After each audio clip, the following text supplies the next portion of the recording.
স্কুলে পড়াকালীন অমৃতা ম্যাডামকে দেখে রিঙ্কুর ইচ্ছে জেগেছিল সেও এক সময় চাকরি করবে, ইনকাম করবে। কখনো কখনো একটা মেয়ের ইনকাম করাটা কতটা জরুরি সেই ছোট্ট বয়স থেকেই বুঝেছিল রিঙ্কু। অমৃতা ম্যাডামের বাড়ি ছিল রিঙ্কুদের বাড়ির পাশে। সে দেখেছে ম্যাডামের ইনকামে একটা নিম্ন মধ্যবিত্ত অসচ্ছল পরিবার কিভাবে সচ্ছলভাবে এগিয়ে যেতে পারে। ম্যাডামের স্বামী সেরকম কোনো বড় চাকরি করতেন না, প্রাইভেটে একটা কোম্পানিতে চাকরি করতেন। ম্যাডাম কখনোই বুঝতে দিতেন না তার ইনকাম অপেক্ষা স্বামীর ইনকাম কম। সাবলীলভাবে শ্বশুর, শাশুড়ি এবং স্বামীকে নিয়ে সংসার পরিচালনা করেই চলেছিলেন। স্কুল, কলেজ, ইউনিভার্সিটি কমপ্লিট করে রিঙ্কু একটা সময় চাকরি পেল। স্কুল শিক্ষিকা হয়ে উঠল রিঙ্কু ম্যাডাম। মনের অনেকটা ইচ্ছে পূরণ হয়ে গিয়েছিল সেদিন। স্কুল জীবনের প্রেমকে মর্যাদা দিয়ে বিয়ে করেছিল সৎ, সুশিক্ষিত অনিক দত্তকে। অনেক চাকরি পায়নি, বাবার ব্যবসা দেখাশোনা করে। বাবা মার ইচ্ছের বিরুদ্ধে গিয়েও রিঙ্কু বিয়ে করতে সাহস পেয়েছিল একমাত্র নিজের ইনকামকে সম্বল করে। অনেকের ইনকাম যেমনই হোক না কেন, আমার ইনকামে সংসারের হাল টেনে ধরব, এটাই ছিল রিঙ্কুর সাহস। বাড়ি থেকে অনেকটা দূর রিঙ্কুর স্কুল। স্কুল পৌঁছতে প্রথমে অনেকটাই রাস্তা বাসে যেতে হয়, তারপর ছোট গাড়িতে এবং শেষে ভ্যান বা টোটোতে। কাজেই বাড়ি থেকে অনেক আগে স্কুলের জন্য রওনা দিতে হয় রিঙ্কুকে। বাড়ি ফিরে আসতে আসতে কোনো কোনো দিন সন্ধে পার হয়ে যায়। যাতায়াতে ক্লান্ত রিঙ্কু ভাবতে থাকে কখন বাড়ি ফিরে বিশ্রাম নেবে। অসম্ভব ক্লান্তিতে চোখ বন্ধ হয়ে আসে, ঘুম পায়। বাড়িতে ঢুকেই একটু শুয়ে বিশ্রাম নেওয়া ছাড়া কিছুই ভালো লাগে না। বাড়িতে শাশুড়ি একা, শ্বশুর গত হয়েছে 2 বছর হলো। অনেক সেই সকালে দোকানে যায়, বাড়ি ফিরতে ফিরতে তারও রাত 9টা বেজে যায়। প্রতিদিন ভোর 5টা থেকে সংসারের কাজ কর্ম যতটা সম্ভব করার পর রান্নাটা অল্প কিছু করে তাড়াতাড়ি নাকে মুখে কিছুটা খেয়েই রিঙ্কু বেরিয়ে যায় স্কুলের জন্য। বাকিটা শাশুড়ি সামলাতো। এইভাবে চলছিল বেশ। স্কুল যাওয়ার তাগিদে সংসারে ফেলে যাওয়া রিঙ্কুর বাকি কাজ শাশুড়িকেই সামলাতে হতো। সামলাতে সামলাতে কখন যেন শাশুড়ির ভেতর বৌমার উপর রাগ তুষের আগুনের মতো পুঞ্জীভূত হয়ে জ্বলতে শুরু করেছিল। জ্বলতে শুরু করলো যেদিন মেয়ে জামাই বাড়িতে এসেছিল। দিনটা ছিল সোমবার। স্কুলে যাওয়া খুব জরুরি ছিল রিঙ্কুর। বছরের সব কটা সিএল শাশুড়ির অসুস্থতার কারণে শেষ হয়ে গেছে কয়েক মাস আগেই।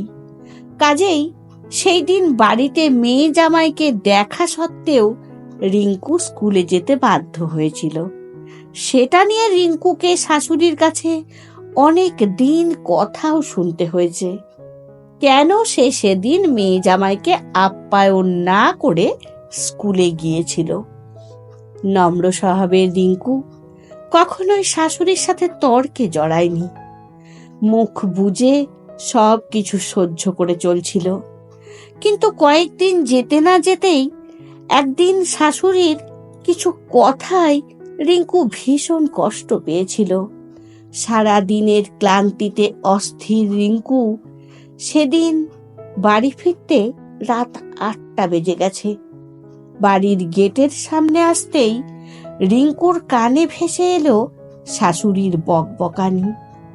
শাশুড়ি নিজে নিজেই বলে চলেছে বাড়ির বউ সারাটা দিন পার করে এত রাত হয়ে গেল এখনো বাড়িতে আসার নাম নেই। সারাটা দিন স্কুলে কাটিয়ে এলে সংসার এভাবে কি করে চলবে? চাকরি করলে কি সংসার করা যায় না? আমাদের বংশে কি কেউ কখনো চাকরি করেনি নাকি? ও একাই চাকরি করছে? আমি কি কিছু বুঝি না? ইনকাম করে বলে কি মাথায় উঠেছে? তাকে আমি রাজরানী করে মাথায় তুলে রাখবো? কথাগুলো শুনেও রিঙ্কু কোনো উত্তর না দিয়ে ঘরে চলে গেল। চোখের নিচে কালো দাগগুলোর ঘনত্ব ক্রমাগত বাড়ছে।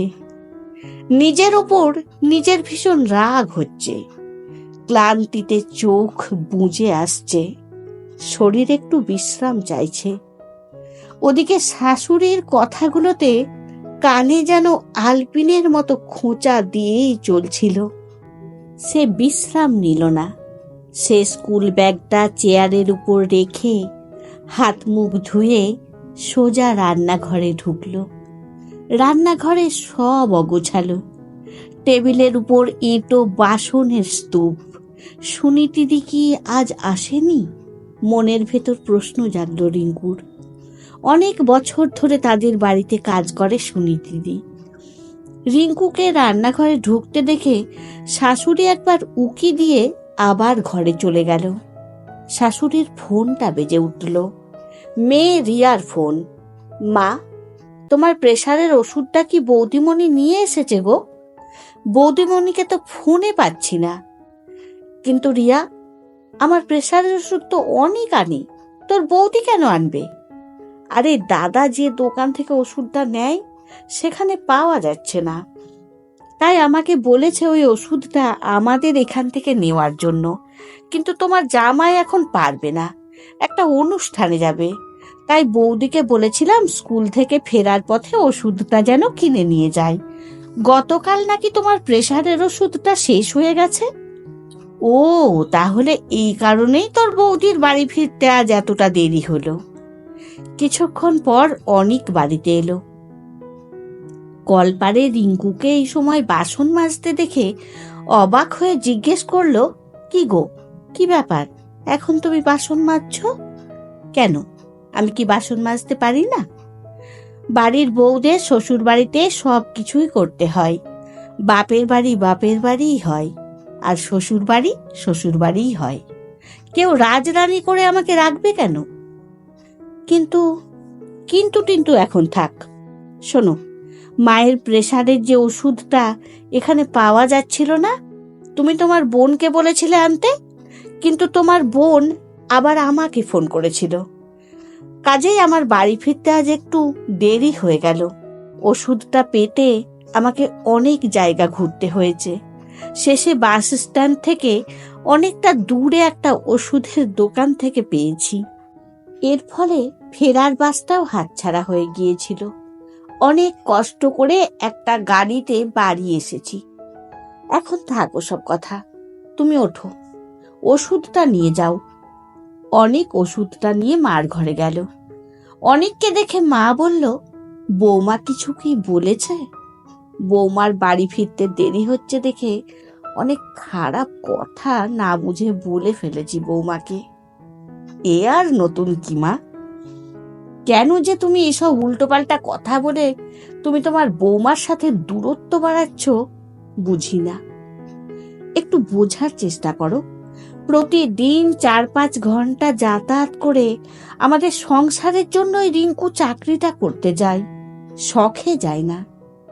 ছেলের কথায় মা কোনো উত্তর দিল না। বাসনগুলো মাজার পর রান্নাঘরটা পরিষ্কার করে হাত পা ধুয়ে ঘরে এলো রিঙ্কু। কিছু খাবার ইচ্ছে নেই। বিছানায় বালিশের উপর মাথা রাখতেই নিমেষের মধ্যে ঘুমিয়ে পড়ল। ঘরে এসে বউয়ের কাঁচা ঘুম অনেক আর ভাঙালো না। সোফায় হেলান দিয়ে বসে হিসেব করতে শুরু করলো। কিছুটা সময় যেতেই বৌমা শব্দে ঘুম ভাঙল রিঙ্কুর। চোখ খুলতেই দেখে শাশুড়ি মা চা আর টিফিন হাতে সামনে দাঁড়িয়ে। অবাক চোখে একবার স্বামীর দিকে তাকালো রিঙ্কু, তারপর সাবলীল ভাবে শাশুড়ির হাত থেকে চাটা টিফিনটা নিয়ে বলল, তোমারটা এনেছো? কলমে সুমিত রায়, কণ্ঠে সোনালী।